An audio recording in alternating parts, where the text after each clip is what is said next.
In 1988, a young couple died in a surprisingly bloodless car crash, only for them to end up haunting their own house and having to live with a couple of New York hipsters and their goth daughter. In their desperation, they turned to a bioexorcist. Chaos ensued. Now, decades later, the ghost with the most is back to haunt the living once again.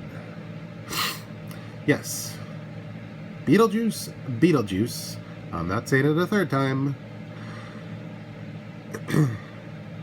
is back with a new movie with most of the returning cast. Now, sadly, not everyone can come back. The actors who played Otho, the bumbling sidekick of Mrs. Dietz, well, he passed away. So did Juno. As for the original couple, the Maitlands,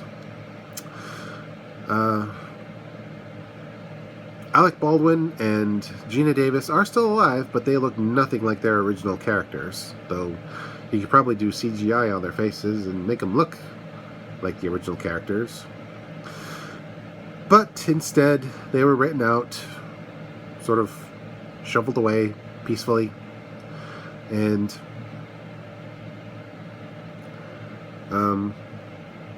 while their legacy lives on, we're to assume they just moved on.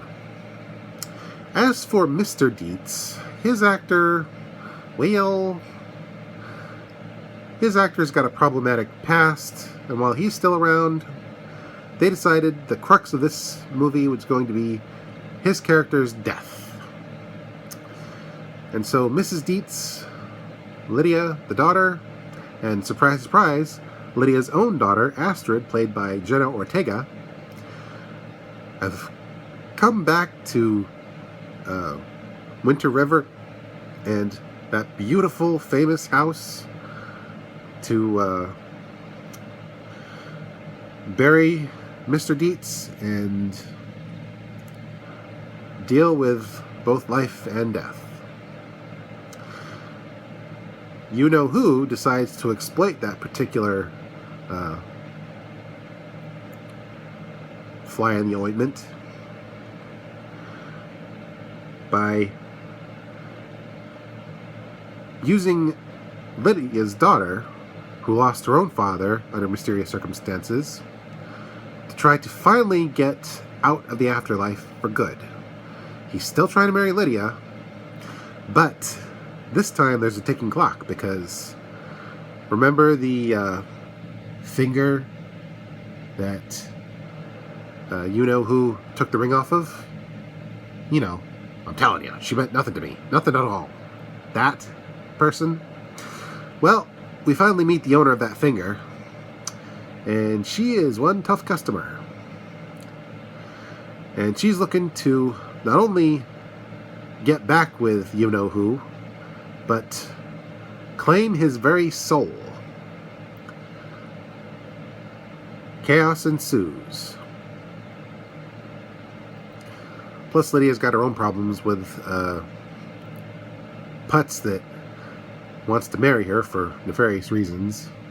He's alive, but he definitely shouldn't be.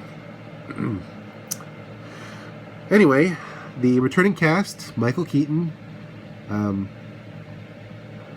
Barbara O'Hara, and Winona Ryder are all amazing. Mrs. Dietz is still kind of unhinged and so full of herself. Like, her original character was pleasantly annoying. Now it's kind of dialed up a bit. So she's become even more eccentric with age.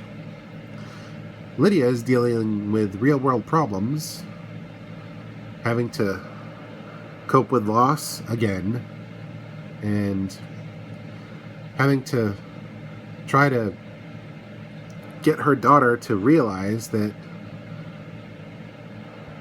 the abilities that Lydia has are real, yeah, Ortega's character is not much of a believer. And not only that, Lydia has to deal with the fact that her agent is just such a putz and clearly a bit of a gold digger. And once again, she's put on the spot to get married. Only this time, this guy makes you-know-who look like a Prince Charming. As for the ghost with the most, Michael Keaton has not lost a step. He is Mr. Juice of the Beetle.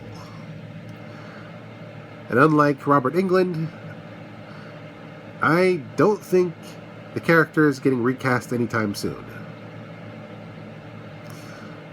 You know, it would have been interesting to see a You-Know-Who meets Freddy Krueger movie. Anywho, as for Jenna Ortega, she goes full Jenna Ortega.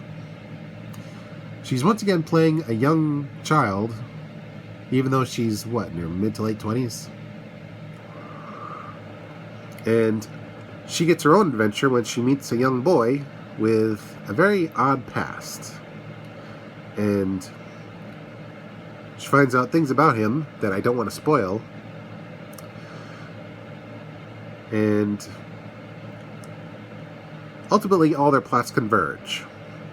As for the, for lack of a better word, villain, Isabella Rossellini is pretty decent as You-Know-Who's ex, but she doesn't get a lot of screen time. She's just a presence that sort of doesn't matter much until the end of the movie.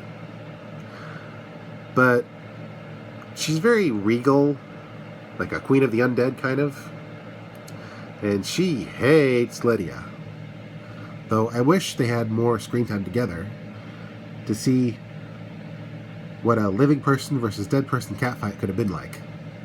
Oh well. At least her makeup effects looked good. She's basically stapled together after being chopped to pieces. There's a reason that finger was severed. As for the effects, they were awesome. Practical sets, practical makeup, practical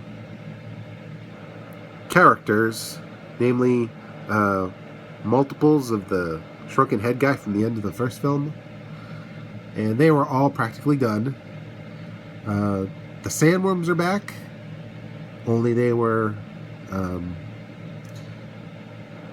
claymation, I think, or at the very least they looked claymation.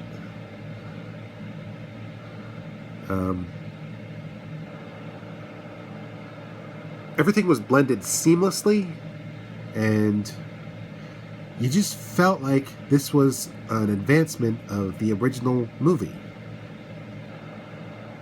As for the story, it was a bit jumbled. You had the Dietzes dealing with the loss of their patriarch, Lydia having to deal with another guy wanting to marry her, You-Know-Who having to deal with his ex, Ortega's character having to deal with the fact that despite her father being dead, Lydia can't find him, so Ortega's character felt kind of betrayed.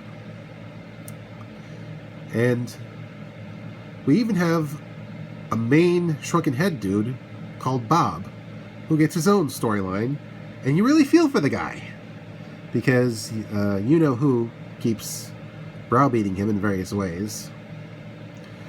But he holds his own. And basically, the whole story of the original film gets repeated here, but ramped up to about 11. But it's okay because it works. Somehow, someway, it works.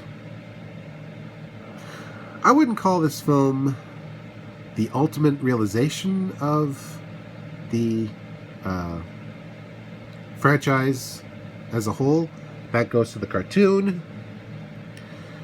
But overall, this film can stand proudly alongside both the cartoon and the original as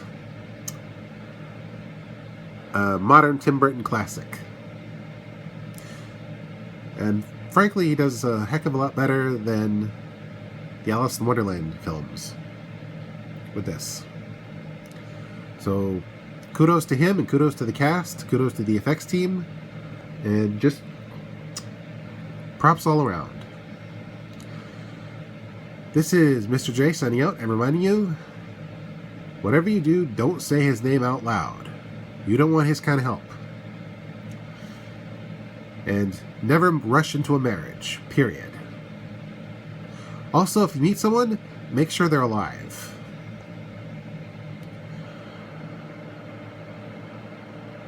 The juice will always get loose.